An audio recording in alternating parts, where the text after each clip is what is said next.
ಹರಿಕಥಾಮೃತ ಸಾರದ 111ನೇ ಭಾಗವನ್ನು ಇವತ್ತು ನಾವು ಶ್ರವಣ ಮಾಡಬೇಕು. ಇದು 20ನೆಯ ಆರೋಹಣ ತಾರತಮ್ಯ ಸಂಧಿ. ಈ ಆರೋಹಣ ತಾರತಮ್ಯ, ಅವರೋಹಣ ತಾರತಮ್ಯ ಅಂತ ಹೀಗೆ ಇನ್ನು ಮುಂದಿನ ಈ ಹರಿಕಥಾಮೃತ ಸಾರದ ಮುಕ್ತಾಯದವರೆಗೆ ದಾಸರು ಒಂದು 2-3 ಸಂಧಿಗಳಲ್ಲಿ ಈ ತಾರತಮ್ಯದ ಬಗ್ಗೆ ಒಂದಿಷ್ಟು ಸಂಗತಿಗಳನ್ನ ಹೇಳ್ತಾರೆ.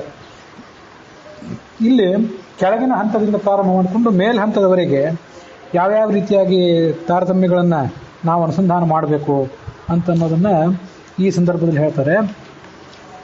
ಈ ಮಾಧ್ವ ವೇದಾಂತದಲ್ಲಿ ಈ ತಾರತಮ್ಯ ಅಂತ ಅನ್ನೋದು ಏನಿದೆಯಲ್ಲ, ಇದು ಬೃಹದಾರಣ್ಯಕ ಉಪನಿಷತ್ತಿನಲ್ಲಿ, ಛಾಂದೋಗ್ಯ ಉಪನಿಷತ್ತಿನಲ್ಲಿ, ತೈತ್ತರೀಯ ಉಪನಿಷತ್ತು, ಐತರೀಯ ಉಪನಿಷತ್ತು, ಮತ್ತು ಸುಧಾದಲ್ಲಿ, ಭಾಗವತದಲ್ಲಿ, ಬ್ರಹ್ಮಸೂತ್ರ ಭಾಷ್ಯದಲ್ಲಿ, ಹೀಗೆ ಅನೇಕ ಕಡೆ ಬಂದಿರುವಂಥ ಸಂಗತಿ. ಈ ತಾರತಮ್ಯದ ಬಗ್ಗೆ ಹೇಳೋದಕ್ಕಿಂತ ಮೊದಲು ಆ ತಾರತಮ್ಯ ಅದರ ವೈಶಿಷ್ಟ್ಯ ಏನು ಅದನ್ನೊಂದು ಸ್ವಲ್ಪ, ಆ ತಾರತಮ್ಯದ ಬಗ್ಗೆ, ವಸ್ತುತಃ ತಾರತಮ್ಯವನ್ನೇ ಅಧ್ಯಯನ ಮಾಡೋದಕ್ಕಿಂತ ಮೊದಲು ತಾರತಮ್ಯದ ಬಗ್ಗೆ ನಾನು ಕೆಲವು ಮಾತುಗಳನ್ನು ಹೇಳಬೇಕು. ಈ ಹಿಂದೊಮ್ಮೆ ಮಹಾಭಾರತ ಪ್ರವಚನ ಪ್ರಾರಂಭ ಮಾಡುವ ಸಂದರ್ಭದಲ್ಲಿ ಹೇಳಿದ್ದೆ, ಈ ಥರದ 32 ಕಕ್ಷಾಗಳಲ್ಲಿ ತಾರತಮ್ಯವನ್ನೇನು ವರ್ಣನೆ ಮಾಡ್ತಾರಲ್ಲ, ಇದು ಮಾಧ್ವ ವೇದಾಂತದ ಒಂದು ವೈಶಿಷ್ಟ್ಯ. ಈ ತಾರತಮ್ಯ ನಾವು ಸಂಸಾರಾವಸ್ಥೆಯಲ್ಲಿದ್ದಾಗಲೂ ಕೂಡ ಇದ್ದೇ ಇರ್ತದೆ, ಹಾಗೆ ಮುಕ್ತಿಗೆ ಹೋದ ಬಳಿಕನೂ ಕೂಡ ಇಂಥದ್ದೊಂದು ತಾರತಮ್ಯ ಇದ್ದೇ ಇರ್ತದೆ ಅಂತ ಹೇಳಿದ್ದೆ. ವಿಶಿಷ್ಟಾದ್ವೈತ ವೇದಾಂತದಲ್ಲಿ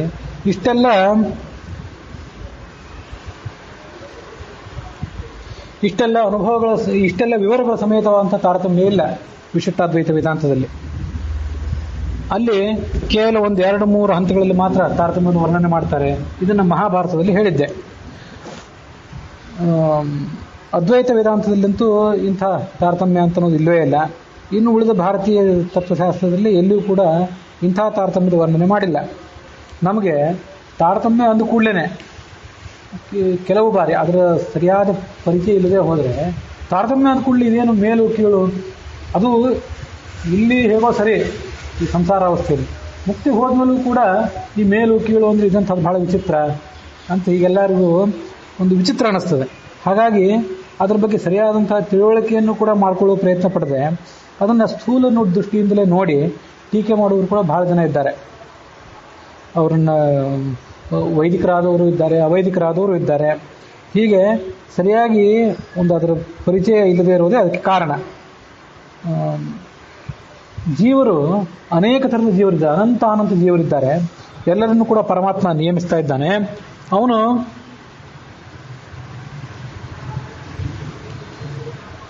ಅವರಿಗೆ ಎಲ್ಲ ಥರದ ಸಂಸಾರದ ಬಂಧನ, ಆ ಸಂಸಾರದ ಬಂಧನದ ಒಂದು ವಿಮೋಚನೆ, ಇದನ್ನೆಲ್ಲವನ್ನೂ ಕೂಡ ಆತ ಮಾಡಿಕೊಡ್ತಾನೆ. ಈ ಸಂಸಾರದಲ್ಲಿ ತಂದು ಹಾಕಿದ್ದಾನಲ್ಲ, ನಾವು ಮುಷ್ಟಿ ಸೃಷ್ಟಿವಾದವನ್ನೇ ಒಪ್ಕೊಳ್ಳಿ ಅಥವಾ ಸಮಸ್ತ ಸೃಷ್ಟಿವಾದವನ್ನೇ ಒಪ್ಕೊಳ್ಳಿ, ಸಂಸಾರದಲ್ಲಿ ಹಾಕಿ ಅವರನ್ನು ನಾನಾ ರೀತಿಯಾದಂಥ ಪರೀಕ್ಷೆಗಳನ್ನು ಎದುರಿಸುವಂತೆ ಮಾಡಿ ಮುಂದೆ ಅವರಿಗಾತ ಮುಕ್ತಿಯನ್ನು ಕೊಡ್ತಾನಲ್ಲ, ಈ ಒಂದು ಹಂತವನ್ನೇ ಗಮನಿಸಿಬಿಟ್ರೆ ಎಲ್ಲ ಜೀವರು, ಜಗತ್ತಿನಲ್ಲಿರುವಂಥ ಪ್ರತಿಯೊಂದು ಜೀವವೂ ಕೂಡ ಸಾತ್ವಿಕ, ರಾಜಸ, ತಾಮಸ ಅನ್ನುವಂಥ ಒಂದು ವಿಭಾಗ ಅದು ಬೇರೆ. ತಾಮಸರಲ್ಲಿಯೇ ಎಲ್ಲರೂ ಒಂದೇ ರೀತಿಯಾಗಿಲ್ಲ, ರಾಜಸರಲ್ಲೇ ಎಲ್ಲರೂ ಒಂದೇ ರೀತಿಯಾಗಿಲ್ಲ, ಇನ್ನು ಸಾತ್ವಿಕರಲ್ಲಿಯೂ ಕೂಡ ಎಲ್ಲರೂ ಒಂದೇ ರೀತಿಯಾಗಿಲ್ಲ ಅಂತನ್ನೋದು ನಮಗೆ ಸ್ಪಷ್ಟವಾಗಿ ಗೊತ್ತಾಗ್ತದೆ.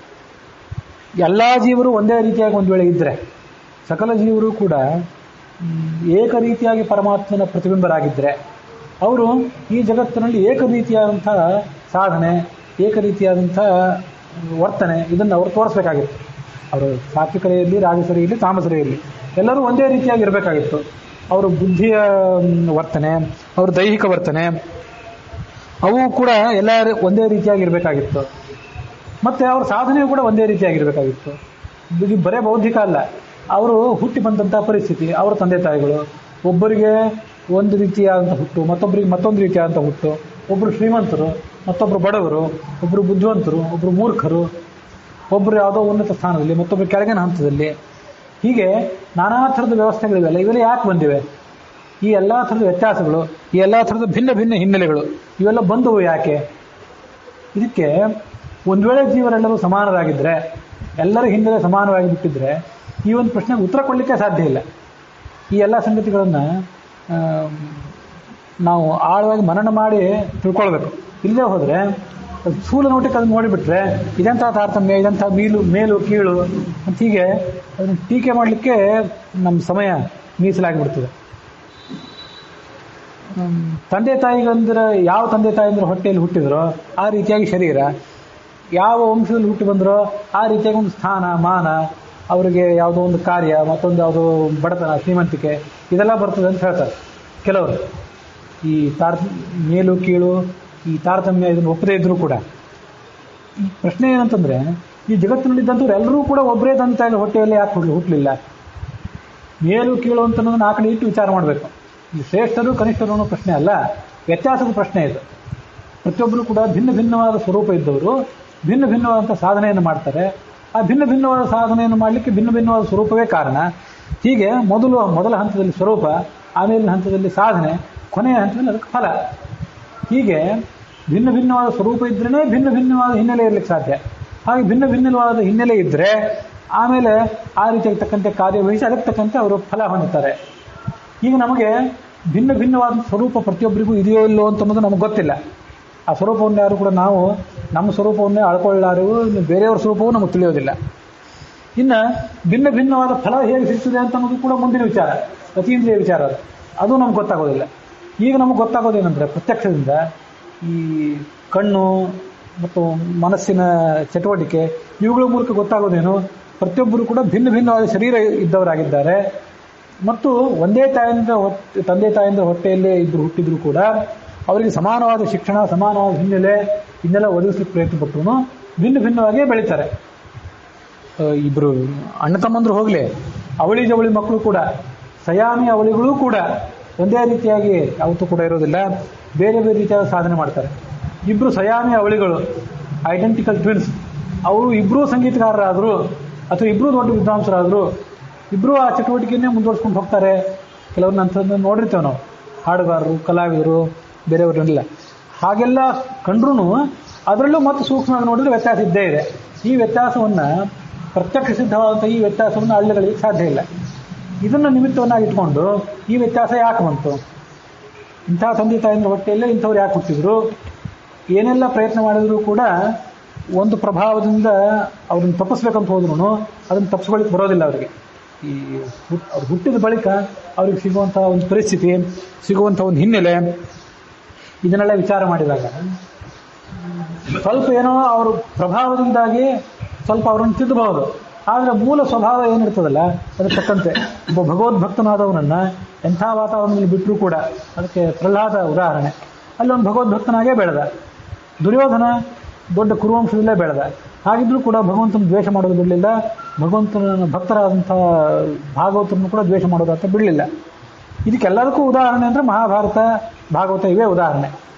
ಭಗವದ್ಗೀತಾದಲ್ಲಿ ಈ ಎಲ್ಲ ಸಂಗತಿಗಳನ್ನ ಸಾತ್ವಿಕರು, ರಾಜಸರು, ತಾಮಸರು, ಸಾತ್ವಿಕರಲ್ಲೇ ಅನೇಕ ಥರದವರು, ರಾಜಸರಲ್ಲೇ ಅನೇಕ ಥರದವರು, ತಾಮಸರಲ್ಲೇ ಅನೇಕ ಥರದವರು ಅಂತ ಹೇಳಿದ್ದಕ್ಕೆಲ್ಲದಕ್ಕೂ ಒಂದು ಸ್ಪಷ್ಟವಾದಂಥ ನಿದರ್ಶನ ರೂಪವಾದಂಥ ಕಾವ್ಯ ಅಂದ್ರೇ ಮಹಾಭಾರತ ಮತ್ತು ಭಾಗವತಗಳು. ಅದನ್ನೆಲ್ಲ ನೋಡಿಬಿಟ್ರೆ ಇಷ್ಟೆಲ್ಲ ಭಿನ್ನ ಭಿನ್ನವಾಗಿ ಇವರು ವರ್ತಿಸ್ತಾರೆ. ಎಷ್ಟೇ ಯಾರನ್ನೇ ತಿದ್ದಲಿಕ್ಕೆ ಹೋದರೂ ಕೂಡ ಆ ಮೂಲ ಸ್ವಭಾವ ಅಂತನ್ನೋದು ತನ್ನ ಕೆಲಸ ತಾನು ಮಾಡೇ ಮಾಡ್ತದೆ ಅಂತನ್ನೋದನ್ನು ತೋರಿಸ್ತಾರೆ. ಹೀಗೆ ಮೂಲಭೂತವಾಗಿ ಸ್ವಭಾವ, ಅದಕ್ಕೆ ತಕ್ಕಂತೆ ಅವರ ಈಗಿನ ಸಾಧನೆ, ಅದಕ್ಕೆ ತಕ್ಕಂತೆ ಅವರಿಗೆ ಮುಂದೆ ಸಿಗಬೇಕಾದಂಥ ಫಲ, ಇದನ್ನು ನಾವು ತಿಳ್ಕೊಳ್ಬಹುದು. ಆದರೆ ನಮಗೆ ಆ ಮೊದಲಿರುವಂಥ ಸ್ವಭಾವ, ಕೊನೆಗೆ ಸಿಗುವಂಥ ಪ್ರತಿಫಲ, ಇವೆರಡು ನಮಗೆ ಈಗ ಕಣ್ಣಿಗೆ ಗೋಚರ ಆಗೋದಿಲ್ಲ, ನಮ್ಮ ಸಮೀಕ್ಷೆಗೆ ತಿಳಿಯುವಂಥದ್ದಲ್ಲ. ನಮಗೆ ಗೊತ್ತಾಗುವಂಥದ್ದು ಈಗ ಅವರು ಯಾವ ರೀತಿಯಾಗಿ ವರ್ತಿಸ್ತಾರೆ ಅಂತನ್ನೋದು ಮಾತ್ರ. ಹೀಗೆ ಅವರು ಯಾವ ರೀತಿಯಾಗಿ ವರ್ತಿಸ್ತಾರೆ ಅನ್ನುವಂಥ ಒಂದು ವಿಷಯ ಏನಿದೆಯಲ್ಲ, ಇದು ಒಂದನ್ನೇ ಗಮನವನ್ನು ಇಟ್ಕೊಂಡು ಎಲ್ಲದಕ್ಕೂ ಮೂಲಭೂತವಾಗಿರುವಂಥದ್ದನ್ನು, ಒಂದು ವ್ಯತ್ಯಾಸವನ್ನು ನಾವು ಊಹೆ ಮಾಡಿ ತಿಳ್ಕೊಳ್ಬಹುದು. ಹಾಗಾಗಿ ಈ ಒಂದು ಮೇಲು ಕೀಳುವಂಥ ಒಂದು ಸಂಗತಿಯನ್ನು ಬಿಟ್ಟು ಸಾಧನೆ ಪ್ರತಿಯೊಬ್ಬರದ್ದು ಕೂಡ ಭಿನ್ನ ಭಿನ್ನವಾದ್ದು. ಸಜ್ಜನರೇ ಆದರೂ ಕೂಡ ಅವರ ಸಾಧನೆ ಭಿನ್ನವಾದ್ದು, ದುರ್ಜನರೇ ಆದರೂ ಕೂಡ ಅವರ ಸಾಧನೆಯೂ ಕೂಡ ಭಿನ್ನನೇ. ಎಲ್ಲ ದುರ್ಜನರು ಕೂಡ ಒಂದೇ ರೀತಿಯಾಗಿ ವರ್ತಿಸೋದಿಲ್ಲ. ಒಬ್ಬ ಒಂದು ಕಾಲಕ್ಕೆ ಒಂದು ರೀತಿಯಲ್ಲಿ ವರ್ತಿಸಿದರೆ ಮತ್ತೊಬ್ಬ ಮತ್ತೊಂದು ಕಾಲಕ್ಕೆ ಮತ್ತೊಂದು ರೀತಿಯಾಗಿ ವರ್ತಿಸ್ತಾನೆ ಅಂತನ್ನೋದನ್ನು ತಿಳ್ಕೊಳ್ಬೇಕು. ಅದನ್ನು ಈಗ ಇಲ್ಲಿ ಬಂದಿದೆಯಲ್ಲ, ಇದು ಶಾಂಡಿಲ್ಯ ಪುರಾಣ, ಇದು ವಾಯು ಪುರಾಣದಲ್ಲಿ ಶಾಂಡಿಲ್ಯ ತತ್ವ ಅಂತ ಒಂದು ಭಾಗ, ಅದರಲ್ಲಿ ವರ್ಣನೆ ಮಾಡಿರುವಂಥದ್ದನ್ನು ಇಲ್ಲಿ ಹೇಳ್ತಾರೆ. ಸದ್ಯ ನಾನು ಇದನ್ನೇನು ಹೇಳ್ತಾ ಹೋಗ್ತೀನಲ್ಲ, ಸಾಧ್ಯ ಆದಷ್ಟು ಈಗ ಅದಕ್ಕೆ ಯಾವುದೇ ಉಪನಿಷತ್ತಿನ ಹಿನ್ನೆಲೆ, ಉಪನಿಷತ್ ಭಾಷ್ಯದ ಹಿನ್ನೆಲೆ, ಅನುವ್ಯಾಖ್ಯಾನದ ಹಿನ್ನೆಲೆ, ಮತ್ತು ಬ್ರಹ್ಮಸೂತ್ರಗಳ ಭಾಷ್ಯದ ಹಿನ್ನೆಲೆ, ಅದನ್ನ ಈಗ ಯಾವುದನ್ನು ಸದ್ಯ ಹೇಳೋದಿಲ್ಲ. ಅದು ಈ ಮುಂದೆ ಮತ್ತೆ ಅವರೋಹಣ ತಾರತಮ್ಯ ಅಂತ ಈಗೆಲ್ಲ ಬರ್ತದಲ್ಲ, ಈ ಹರಿಕಥಾಮೃತಸಾರದಲ್ಲಿ ಬಂದಂಥ ಎಲ್ಲ ತಾರತಮ್ಯವನ್ನು ಒಂದು ಬಾರಿ ನೋಡಿ ಅದಾದ ಬಳಿಕ ಅದಕ್ಕೆ ಸರ್ವಮೂಲದ ಹಿನ್ನೆಲೆ ಏನಿದೆ, ಶಾಸ್ತ್ರದ ಹಿನ್ನೆಲೆ ಏನಿದೆ ಅಂತನ್ನೋದನ್ನು ಆಮೇಲೆ ಹೇಳ್ತೇನೆ. ಅದಕ್ಕೆ ಈ ಗ್ರಂಥಗಳ ಆಧಾರ ಮೂಲ ಮಾತ್ರ ಬೇಕಾದಷ್ಟಿದೆ. ಭಕ್ತರೆನಿಸುವ ದಿವ್ಯ ಪುರುಷರ ಉಕ್ತಿಲಾಲಿಸಿ ಪೇಳಿದ ಮುಕ್ತ ಜೀವರ ತಾರತಮ್ಯವ ಮುನಿಪ ಶಾಂಡಿಲ್ಯ. ಈ ಜೀವರಲ್ಲಿ ಭಿನ್ನ ಭಿನ್ನ ಸ್ವಭಾವ ಇದೆ ಅಂತ ಹೇಳಿದ್ನಲ್ಲ, ಕೆಲವರು ದುಷ್ಟರೇ ಆಗಿದ್ದಾರೆ, ಕೆಲವರು ಸಜ್ಜನರೇ ಆಗಿದ್ದಾರೆ, ಅವರಲ್ಲೂ ವ್ಯತ್ಯಾಸ ಇದೆ ಅಂತ ಈಗ ಹೇಳಿದ್ನಲ್ಲ. ನನಗೆ ನಿನ್ನೆ ದಿವಸ ಒಬ್ಬರು ಬ್ರಹ್ಮಕುಮಾರಿ ಭೇಟಿಯಾಗಿದ್ದರು. ಅವರು ನಾವು ಪರಮಾತ್ಮ ಎಲ್ಲ ಕಡೆ ವ್ಯಾಪ್ತ ಅಂತ ನಾವು ಭಾವಿಸ್ತೇವೆ, ಅವರು ಪರಮಾತ್ಮ ಎಲ್ಲ ಕಡೆ ವ್ಯಾಪ್ತ ಅಲ್ಲ ಅಂತಂತಾರೆ. ಪರಮಾತ್ಮನನ್ನು ನೀವು ಕಲ್ಲು ಮುಳ್ಳು ಹೊಲಸು ಏನು ಹೇಸಿಗೆ ಎಲ್ಲ ಕಡೆನೂ ಆತ ಇದ್ದಾನೆ ಅಂತ ನೀವು ಅವನನ್ನು ಮೇಲಿಂದ ಕೆಳಗಿಳಿಸಿದ್ದೀರಿ, ಹಾಗಾಗಿ ಎಲ್ಲ ಈ ಅನ್ಯಾಯ ಅನಾಚಾರ ಆಗ್ತಿದೆ ಅಂತ ಅವ್ರು ನನಗಂದ್ರು. ಅಂತ ಪರಮಾತ್ಮ ಬಹಳ ಉನ್ನತ ಸ್ಥಾನದಲ್ಲಿರುವವನು, ಅವನನ್ನು ಕೆಳಗೆ ನೀವು ಇಳಿಸಿದ್ರಿ, ಯಾವುದೋ ಹೊಲಸಿನಲ್ಲಿದ್ದಾನೆ, ಅವನಿಗೆ ಅದೆಲ್ಲ ಸಂಪರ್ಕ ಆಗೋದಿಲ್ಲೇನೋ, ಅವನಿಗೆ ಅದೆಲ್ಲ ಅಂಟೋದಿಲ್ಲೇನೋ. ಹೀಗೆ ಪರಮಾತ್ಮನಿಗೆ ಒಂದು ಅನ್ಯಾಯ ನೀವು ಮಾಡಿದಂಗಾಯಿತು. ಪರಮಾತ್ಮನಿಗೆ ನೀವು ಇಂಥ ಅನ್ಯಾಯ ಮಾಡಿದ್ರಿಂದ ಈ ಜಗತ್ತಿನಲ್ಲಿ ಇಷ್ಟೆಲ್ಲ ಕೇಡು ಕೆಡಕು ಬಡತನ ವಿಚಾರ ಅನ್ಯಾಯ ಕೊಲೆ ಸುಲಿಗೆ ಇವೆಲ್ಲ ಆಗ್ತಿದೆ ಅಂತ ಅವ್ರು ಹೇಳಿದರು. ನಾನು ಅವ್ರಿಗೇನು ಹೇಳಿದೆ, ಪರಮಾತ್ಮ ವ್ಯಾಪ್ತ ಅಲ್ಲ ಅಂತ ನಾವು ಒಂದು ವೇಳೆ ನೀವು ಹೇಳಿದಂತೆ ನಿಮ್ಮ ಉಪದೇಶವನ್ನೇ ಕೇಳಿ ನಾವೆಲ್ಲರೂ ಕೂಡ ಪರಮಾತ್ಮ ವ್ಯಾಪ್ತ ಅಲ್ಲ ಅಂತ ದೃಢವಾದ ನಿರ್ಧಾರ ಮಾಡಿ ನಾವೆಲ್ಲರೂ ಕೂಡ ಬ್ರಹ್ಮಕುಮಾರಿ ಪಂಥವನ್ನು ಸೇರಿದೀವಿ ಅಂತ ತಿಳ್ಕೊಳ್ರಿ. ಈ ಜಗತ್ತಿನಲ್ಲಿ ಅನ್ಯಾಯ ಕೊಲೆ ಸುಲಿಗೆ ಆಗೋದು ನಿಲ್ಲುತ್ತದ?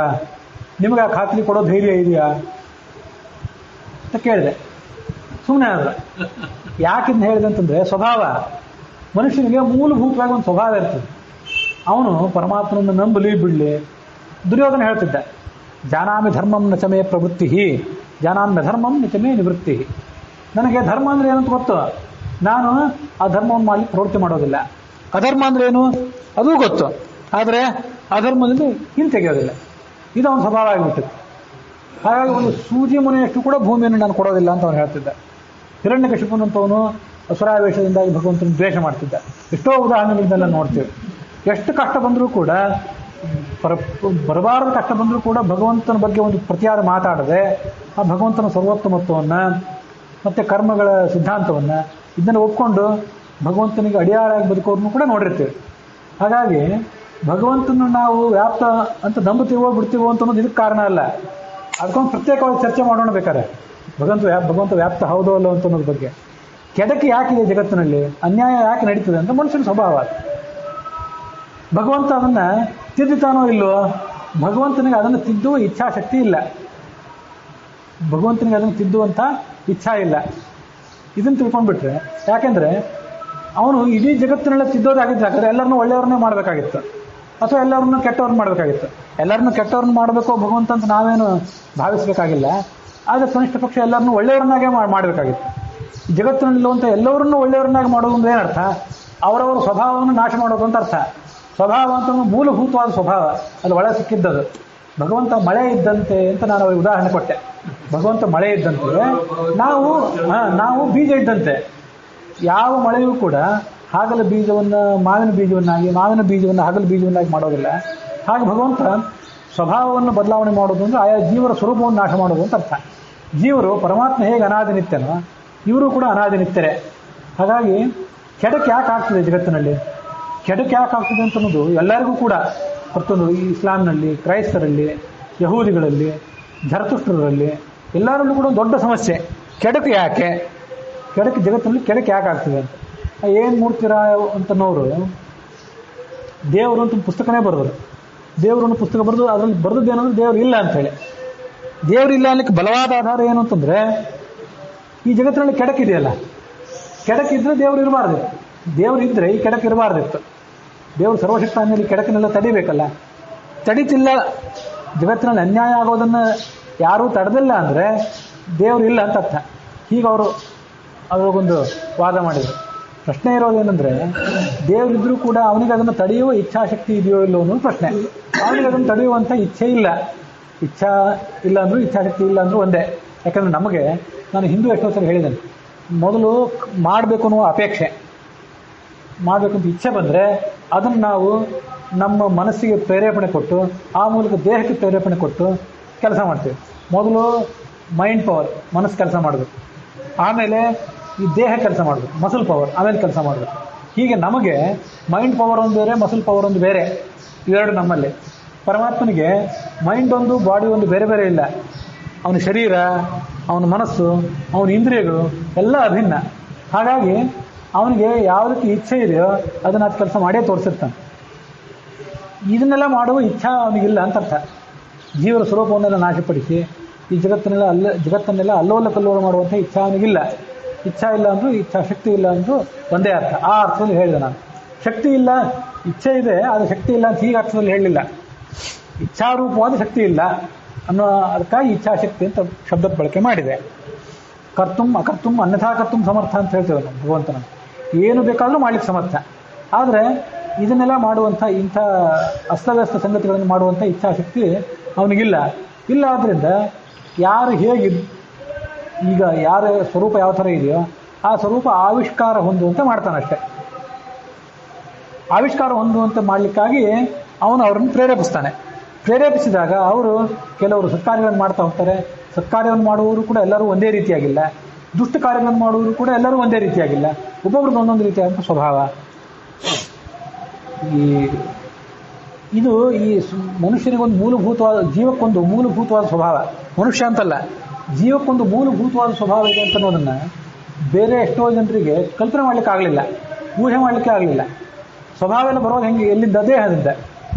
ಜೀವಕ್ಕೆ ಮೂಲಭೂತವಾಗಿ ಅಂಥದ್ದೊಂದು ಭಿನ್ನ ಭಿನ್ನ ಸ್ವಭಾವ ಇರೋದಂದ್ರೆ ಹೇಗೆ? ಜೀವ ಎಲ್ಲ ಒಂದೇ ರೀತಿಯಾಗಿರ್ತದೆ ಅಂತ ಕೆಲವರು ತಿಳ್ಕೊಂಡ್ರು. ಹಾಗಾಗಿ ಕೆಡಕು ಎಲ್ಲಿಂದ ಬಂತು ಅಂದರೆ, ಈ ಇಸ್ಲಾಂನಲ್ಲಿ ಮತ್ತು ಕ್ರೈಸ್ತರಲ್ಲಿ ಸೈತಾನ್ನಿಂದ ಬಂತು. ಕೆಡಕಿಗೊಂದು ಮೂಲ ತೋರಿಸ್ಬೇಕಲ್ಲ. ಸೈತಾನ ಅಂದರೆ ನಮ್ಮಲ್ಲಿ ಕಲಿ ಇದ್ದಾನಲ್ಲ, ಆ ಕಲಿಯ ಪಾತ್ರವನ್ನು ಸೈತಾನ ಅವರಲ್ಲಿ ವಹಿಸ್ತಾನೆ. ಆ ಸೈತಾನನಿಂದಾಗಿ ಕೆಡಕು ಬಂತು ಅಂತ ಇಸ್ಲಾಂನಲ್ಲಿ ಕ್ರೈಸ್ತರಲ್ಲಿ ಹೇಳಿದರು. ಇನ್ನು ಈ ಯಹೂದಿ ಜರತುಷ್ಟರು ಪಾರ್ಸಿಗಳಿದ್ದಾರಲ್ಲ, ಅಹ್ರುಮನ್ಯು ಅಹುರ್ಮಜ್ಜ ಅಂತ ಎರಡು ಶಬ್ದ ಪ್ರಯೋಗ ಮಾಡ್ತಾರೆ. ಅದರಲ್ಲಿ ನನಗೆ ಓದಿ ಭಾಳ ದಿವಸ ಆಯ್ತು ಅಂದರೆ ಈಗ ಸ್ಪಷ್ಟ ನೆನಪಿಲ್ಲ. ಒಂದು ಶಬ್ದ ಕಲ್ಲಿಗೆ, ಒಂದು ಶಬ್ದ ದುಷ್ಟಶಕ್ತಿಗೆ, ಮತ್ತೊಂದು ಶಬ್ದ ಸತ್ಶಕ್ತಿಗೆ. ಅವೆರಡು ಶಬ್ದಗಳು. ಪ್ರಾಯ ಅಹ್ರಿಮನ್ಯು ಅನ್ನೋ ಶಬ್ದ ದೇವರಿಗೆ, ಅಹುರ್ಮಜ್ದ ಅನ್ನೋ ಶಬ್ದ ದುಷ್ಟರಿಗೆ, ದುಷ್ಟಶಕ್ತಿಗೆ. ಮತ್ತು ದುಷ್ಟಶಕ್ತಿ ಎಲ್ಲಿಂದ ಬಂತು ಅಂದರೆ, ನಮ್ಮಲ್ಲಿ ಮನುಷ್ಯರಲ್ಲಿ, ಜೀವಿಗಳಲ್ಲಿ, ಸಾಧನೆ ಮಾಡುವಂಥ ಜೀವರಲ್ಲಿ ದುಷ್ಟಶಕ್ತಿ ಎಲ್ಲಿಂದ ಬಂತು ಅಂದರೆ ಆ ಮೂಲದಿಂದ ಬಂತು. ಇಲ್ಲಿಲ್ಲ ಆದರೆ ಕಾಣಿಸ್ಕೊಳ್ತಾ ಹೇಗಿದ್ರೆ ಆ ಮೂಲದಿಂದ ಬಂತು ಅಂತಾರೆ. ನಮ್ಮಲ್ಲೂ ಕೂಡ ಕಲಿಯೇ ನಮ್ಮಿಂದ ಈಗೆಲ್ಲ ಕಾರ್ಯಗಳನ್ನು ಮಾಡಿಸ್ತಾನೆ ಅನ್ನೋರಿದ್ದಾರೆ. ವಸ್ತುದ ಸಂಗತಿ ಏನಂತಂದರೆ, ನಿಮ್ಮ ಮೂಲಭೂತ ಸಾತ್ವಿಕ ಸ್ವಭಾವ ಆಗಿದ್ದರೆ ಯಾವ ಕಲಿಯೂ ಕೂಡ ನಿಮ್ಮನ್ನು ಪೂರ್ಣವಾಗಿ ಭ್ರಷ್ಟ ಮಾಡಲಾರ. ತಾತ್ಕಾಲಿಕವಾಗಿ ಅವನಿಗೆ ಜಯ ಸಿಗ್ಬೋದು, ಆದರೆ ಅಂತಿಮ ಜಯ ಸತ್ಯಕ್ಕೆ. ಅದಕ್ಕೆ ಸತ್ಯಮೇವ ಜಯತಿ ನಾನೃತಂ ಅಂತ ಉಪನಿಷತ್ತು ಹೇಳಿದೆ. ಎಂಥ ದುಷ್ಟಶಕ್ತಿಯೂ ಕೂಡ ಸಾತ್ವಿಕ ಶಕ್ತಿಯನ್ನು ಹಾಳುಗೆಡವಿ, ಅದನ್ನು ಪೂರ್ಣವಾಗಿ ಹಾಳುಗೆಡವಿ, ಅದನ್ನು ದುರಂತಕ್ಕೆ ಕಾರಣ ಆಗುವಂತೆ ಮಾಡಲಾರದು ಯಾವ ದುಷ್ಟಶಕ್ತಿಯೂ ಕೂಡ. ಇದು ನಮ್ಮ ಭಾರತೀಯ ವೇದಾಂತದಲ್ಲಿ, ವಿಶೇಷವಾಗಿ ನಮ್ಮ ಸಿದ್ಧಾಂತದಲ್ಲಿ ಕಾಣಿಸುವಂಥ ಸಂಗತಿ. ಹಾಗಾಗಿ ಪರಮಾತ್ಮ ಏನು ಮಾಡ್ತಾನೆ, ಸತ್ಶಕ್ತಿ ಮತ್ತು ದುಷ್ಟಶಕ್ತಿಗಳನ್ನ ಪ್ರೇರೇಪಣೆ ಮಾಡ್ತಾನೆ. ಪ್ರೇರೇಪಣೆ ಮಾಡೋದು ಮಾತ್ರ ಅವನ ಕೆಲಸ. ತತ್ರ ತತ್ರ ಸ್ಥಿತೋ ವಿಷ್ಣು ತತ್ತತ್ ಶಕ್ತಿ ಪ್ರಬೋಧಕ. ಆ ಶಕ್ತಿಯನ್ನು ಹೊರಗಿಡುತ್ತಾನಷ್ಟೇ. ಹಾಗೆ ಕಲಿಯೂ ಕೂಡ ಏನು ಮಾಡ್ತಾನೆ, ಯಾರು ತಾಮಸ ಇದ್ದಾನೆ, ಯಾರು ಸಾತ್ವಿಕರಿದ್ದಾರೆ ಅವರ ಪ್ರಭಾವವನ್ನು, ಅವರ ಮನಸ್ಸನ್ನು, ಅವರ ಸಾಧನೆಯನ್ನು ಹಾಳುಗೆಡುವಲಿಕ್ಕೆ ಆತ ಪ್ರಯತ್ನ ಪಡ್ತಾನೆ. ಪ್ರಯತ್ನ ಪಟ್ಟರೂ ಕೂಡ ಆತ ಪೂರ್ಣ ಅದರಲ್ಲಿ ಸಫಲ ಆಗೋದಿಲ್ಲ. ತನ್ನ ಕೆಲಸವನ್ನು ಮಾಡ್ತಿರ್ತಾನೆ. ಯಾಕೆ ಮಾಡ್ತಾನೆ ಅಂದರೆ ಅದು ಅವನ ಸಾಧನೆ. ತನ್ನ ಸಾಧನೆಯನ್ನು ಸಂಪೂರ್ಣಗೊಳಿಸಿಕೊಂಡು ತಾನು ದುರ್ಗತಿಯನ್ನು ಆತ ಪಡ್ಕೋಬೇಕು. ಅದಕ್ಕಾಗಿ ಆತನ ಮಾಡ್ತಾನೆ ಹೊರತು ಅವನಿಗೆ ಅದರಲ್ಲಿ ಸಂಪೂರ್ಣವಾದ ಯಶಸ್ಸು ಸಿಗೋದಿಲ್ಲ. ಅವನಿಗೆ ಸಿಗುವಂಥ ಯಶಸ್ಸು ಕೇವಲ ತಾತ್ಕಾಲಿಕವಾದ ಯಶಸ್ಸು. ಅದಕ್ಕಾಗಿ ಮನುಷ್ಯ, ಸಾಧನೆಯ ಮಾರ್ಗದಲ್ಲಿರುವಂಥ ಮನುಷ್ಯ, ಒಂದೇನಾದರೂ ವಿಘ್ನ ಬಂತು ಅಂತ ಹೆದರಬಾರದು. ಅದು ಕಲಿಯ ಪ್ರಭಾವದಿಂದಾಗಿ ಹೀಗೆಲ್ಲ ಬಂದಿರಬಹುದಾದರೂ ಕೂಡ ನಮ್ಮೊಳಗೆ ಪರಮಾತ್ಮನ ಶಕ್ತಿ ಹುದುಗಿದೆ. ನಾವು ಪರಮಾತ್ಮನ ಆ ಶ್ರೀನಿಕೇತನಾದಂಥ ಪರಮಾತ್ಮನ ಪ್ರತಿಬಿಂಬರು ನಾವು. ಹಾಗಾಗಿ ನಮ್ಮ ಮೇಲೆ ಆತ ಶಾಶ್ವತವಾದ ಜಯವನ್ನು ಪಡೆಯಲಾರ ಅನ್ನುವಂಥ ಪೂರ್ಣವಾದ ಆತ್ಮವಿಶ್ವಾಸ ನಮಗೆ ಯಾವತ್ತೂ ಕೂಡ ಇರಬೇಕು. ಅದನ್ನೇ ಆ ಹಿಂದೊಂದು ಬಾರಿ ಹುಲಿ ಕತೆ ಹೇಳಿದ್ದೆ. ಒಂದು ಬಾರಿ ಸಿಂಹದ ಮರಿಯೊಂದು, ಹುಲಿ ಮರಿಯೊಂದು ಕುರಿಗಳ ನಡುವೆ ಸಿಕ್ಕಾಕೊಂಡ್ಬಿಟ್ಟಿತ್ತು. ಆ ಕುರಿಗಳಂತೆ ಅದು ಕಿರಿಚಾಡೋದನ್ನು ಅಭ್ಯಾಸ ಮಾಡಿತ್ತು. ಕೊನೆಗೊಮ್ಮೆ ಮತ್ತೊಂದು ಹುಲಿಯೋ ಸಿಂಹವೋ ಬಂದು ಈ ಮರಿ ಹುಲಿಯನ್ನು ಕೆರೆ ಹತ್ರ ಕರ್ಕೊಂಡು ಹೋಯಿತು. ಅಲ್ಲಿ ನೋಡು ಅಂತ ಹೇಳಿತು. ನೋಡಿದಾಗ ನನ್ನ ಮುಖದಂತೆ ನಿನ್ನ ಮುಖ ಇದೆ, ಅಲ್ಲಿ ನೋಡು. ನೀನು ಹುಲಿಯಾಗಿದ್ದು ಕೂಡ ಅದನ್ನು ತಿಳಿದಿಲ್ಲ. ಇವತ್ತು ಕುರಿಗಳಂತೆ ಆಡುಗಳಂತೆ ನೀನು ಅರಚಾಡ್ತಾ ಇದ್ದಿ. ನನ್ನಂತೆ ಒಂದು ಬಾರಿ ಗರ್ಜನೆ ಮಾಡುವುದನ್ನು ಅಭ್ಯಾಸ ಮಾಡಿಕೋ ಅಂತ ಹೇಳ್ತದೆ. ಗರ್ಜನೆ ಮಾಡಿ ತೋರಿಸಿ. ಆಗ ಅದ್ರ ಪಕ್ಕದಲ್ಲಿ ನಿಂತಹ ಈ ಮರಿಯು ಕೂಡ ತನ್ನ ರೂಪದ ಸಾದೃಶ್ಯ, ತನ್ನ ಶಕ್ತಿ ಇದೆಲ್ಲವನ್ನು ಕೂಡ ಅದು ಅರಿತುಕೊಂಡಿತ್ತು. ಅರಿತು ಅದು ಹುಲಿಯಾಗಿ ಮುಂದೆ ತನ್ನ ಜೀವನ ನಡೆಸಿತು ಅಂತ ಅದೆಲ್ಲ ಶಾಸ್ತ್ರದಲ್ಲಿ ಬರುವಂಥ ಸಂಗತಿ, ಅಥವಾ ಎಲ್ಲ ಪುರಾಣದಲ್ಲಿ, ನನಗೆ ಅದಕ್ಕೆಲ್ಲ ಸ್ಪಷ್ಟವಾಗಿ ನೆನಪಿಲ್ಲ. ಹೀಗೆ ಯಾವ ದುಷ್ಟಶಕ್ತಿಯೂ ಕೂಡ ಸಾತ್ವಿಕ ಶಕ್ತಿ ಇದ್ದದನ್ನು ಹಾಳುಗಡವಲಾರದು. ದುಷ್ಟಶಕ್ತಿಯೇ ಆಗಿದ್ದರೆ ಅದಕ್ಕೆ ತಾತ್ಕಾಲಿಕವಾಗಿ ಅದಕ್ಕೆ ಯಶಸ್ಸು ಸಿಗ್ಬೋದು. ಇದಕ್ಕೂ ಉದಾಹರಣೆ ಮಹಾಭಾರತವೇ. ಎಷ್ಟೋ ಆತ ಪ್ರಯತ್ನ ಪಟ್ಟ, ಆದರೆ ಅದು ಪೂರ್ಣವಾಗಿ ದುರ್ಯೋಧನ ದ್ರೋಣನ ಮೇಲೆ, ಭೀಷ್ಮನ ಮೇಲೆ, ಕೃಪರ ಮೇಲೆ ಕೂಡ ತನ್ನ ಪ್ರಭಾವ ಬೀರಲಿಕ್ಕೆ ಪ್ರಯತ್ನ ಪಟ್ಟ. ಬೀರಿದ ಕೂಡ ತನ್ನ ಪಕ್ಷಕ್ಕೆ ಅವ್ರನ್ನ ಸೇರ್ಕೊಂಡಿದ್ದ. ಆದರೆ ಅವನ ಪಕ್ಷದಲ್ಲಿ ನಿಂತು ಅವನು ವಿರುದ್ಧವಾಗಿ ವರ್ತಿಸಿದರು. ಏನೂ ಮಾಡಲಿಕ್ಕಾಗಲಿಲ್ಲ ಅವರಿಗೆ. ಕೊನೆಗೆ ಅವರು ತಾವು ಹೇಗೆ ಮರಣ ಹೊಂದಬೇಕು ಅನ್ನೋದನ್ನು ಪಾಂಡವರಿಗೆ ತಮ್ಮ ರಹಸ್ಯವನ್ನು ಹೊರಗೆಡವಿ ತಮ್ಮ ಅಂತ್ಯವನ್ನು ತಾವೇ ತಂದುಕೊಂಡು ನಾವು ಪರಮಾತ್ಮನ ಭೂಭಾರ ಕಾರ್ಯದಲ್ಲಿ ಒಂದು ನಿಮಿತ್ತ ಮಾತ್ರ ಅಂತ ಭಾವಿಸಿ ತಮ್ಮ ಶರೀರ ಪರಿತ್ಯಾಗ ಮಾಡಿದರು. ಇದು ಉದಾಹರಣೆ. ಎಷ್ಟು ಆತ ಪ್ರಯತ್ನ ಪಟ್ಟರು ಸಾತ್ವಿಕರನ್ನು ಹಾಳು ಮಾಡಲಾರ. ಇದಕ್ಕೆ ಪ್ರತ್ಯೇಕ ಮತ್ತೊಂದು ಉದಾಹರಣೆ ಏನಂದರೆ, ತಾಮಸರನ್ನು ನೀವು ಎಷ್ಟು ಪ್ರಯತ್ನ ಪಟ್ಟರೂ ಕೂಡ ಅವರನ್ನು ಸಾತ್ವಿಕರನ್ನಾಗಿ ಮಾಡಲಾರಿರಿ. ಅದಕ್ಕೂ ಉದಾಹರಣೆ ಕೃಷ್ಣ ಸಂಧಾನಕ್ಕೆ ಹೋಗಿದ್ದ.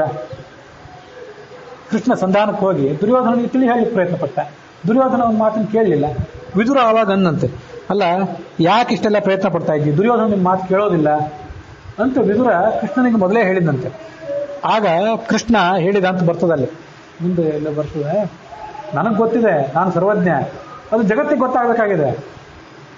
ಸರ್ವಶಕ್ತನಾದಂಥ ಪರಮಾತ್ಮ ಬಂದ್ರೂ ಕೂಡ ಈ ದುರ್ಯೋಧನ, ದುಶಾಸನ, ಕಲಿ ದ್ವಾಪರಗಳು, ಈ ಶಕುನಿ ತಮ್ಮ ತಾಮಸ ಸ್ವಭಾವವನ್ನು ಬಿಟ್ಟುಕೊಡೋದಿಲ್ಲ. ಬಿಟ್ಕೊಡುವಂತೂ ಮಾಡಬೇಕಾದ ಪರಮಾತ್ಮನ ಇಚ್ಛೆಯೂ ಇಲ್ಲ, ಇವ್ರು ಬಿಟ್ಕೊಡೋದೂ ಇಲ್ಲ. ಅವೆಲ್ಲ ಸೈಮಲ್ಟೇನಿಯಸ್ಲಿ ಬಂದದ್ದು ಅವನಿಗೆ. ಹಾಗಾಗಿ ಅವನ ಶಕ್ತಿ ಪರಮಾತ್ಮನಿಗೆ ಅಪೇಕ್ಷೆ ಇತ್ತು, ಅವನು ಮಾಡ್ಬೋದಿತ್ತು ಅಂತ ಯಾರೋ ಈ ಗಾಂಧಾರಿ ಅಂತ ತಿಳ್ಕೊಂಡು ಯುದ್ಧವನ್ನು ತಪ್ಪಿಸ್ಬೋದಿತ್ತು ಈ ಪರಮಾತ್ಮ ಅಂತೆಲ್ಲ ತಿಳ್ಕೊಂಡು ಅವನಿಗೆ ಶಾಪ ಕೊಟ್ಟು ತಾವು ಜೀವಮಾನ ಪೂರ್ತಿ ಮಾಡಿದ ಸಾಧನೆಯೆಲ್ಲ ಹಾಳು ಮಾಡಿಕೊಂಡು. ಇದು ಪರಮಾತ್ಮನ ಶಕ್ತಿ. ಎಲ್ಲಿ ಏನಾಗಬೇಕು, ಪಾಂಡವರಂತ ಸಾತ್ವಿಕರ ಮೇಲೆ ಹೇಳಬೇಕು, ದುರ್ಯೋಧನ ತಾಮಸರು ಕೆಳಗುಳಿಬೇಕು. ಅದನ್ನು ಆತ ಮಾಡ್ತಾನಷ್ಟೇ. ಒಂದು ಮಳೆ ಇದ್ದಂತೆ ಅವನು ಹೊರತು ಯಾವುದನ್ನು ಆತ ಬದಲು ಮಾಡೋದಿಲ್ಲ. ಅದು ಶಾಸ್ತ್ರದ ತಿರುಳು.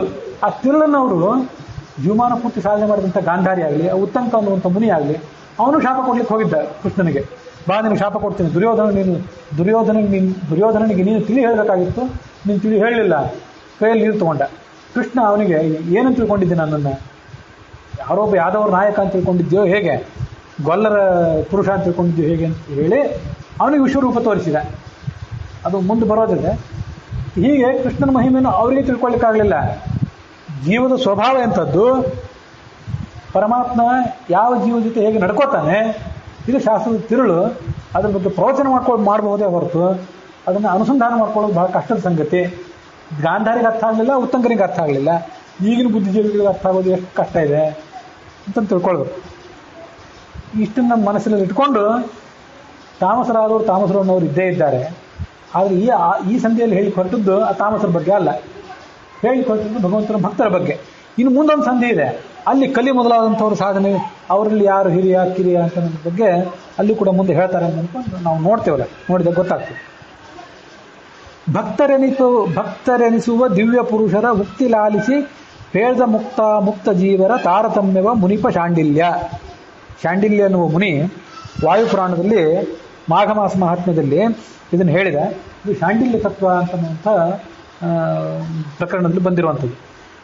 ಭಕ್ತರು ಅಂತ ಕರ್ಸ್ಕೊಂಡಿರುವಂಥ ದಿವ್ಯ ಪುರುಷರಿದ್ದಾರಲ್ಲ, ಅವರ ಉಕ್ತಿಯನ್ನು ಲಾಲಿಸಿ ಕೇಳಿ ಹೇಳಿದ್ದಾನೆ. ಯಾರು? ಮುನಿಪ ಶಾಂಡಿಲ್ಯ, ಮುನಿಶ್ರೇಷ್ಠನ ಅಂತ ಶಾಂಡಿಲ್ಯ ಇದು ಯಾರ್ದು ತಾರತಮ್ಯ? ಮುಕ್ತರದು ಅಮುಕ್ತರದು ಇಬ್ಬರದು ತಾರತಮ್ಯ. ಇದು ಇಬ್ಬರದು ಇಲ್ಲಿ ಸೇರಿ ಹೋಗಿದೆ. ಹಾಗಾಗಿ ಪ್ರತ್ಯೇಕವಾಗಿ ನಾವು ಇದನ್ನು ಹೇಳಬೇಕಾಗಿಲ್ಲ.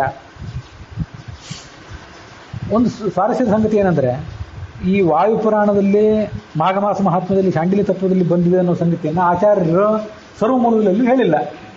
ಆಚಾರ್ಯರು ಸರ್ವಮೂಲದಲ್ಲಿ ಉದಾಹರಿಸಿರುವ ಪುರಾಣಗಳು ಮೂಲಗಳು ಅವು ಬೇರೆಯೇ. ಉಪನಿಷತ್ತಿನ ಮೂಲಗಳು, ಕೆಲವು ಪುರಾಣಗಳ ಮೂಲವು. ಇದನ್ನು ಅವರ ಆಚಾರ್ಯರು ಹೇಳಲಿಲ್ಲ ಎಲ್ಲೂ.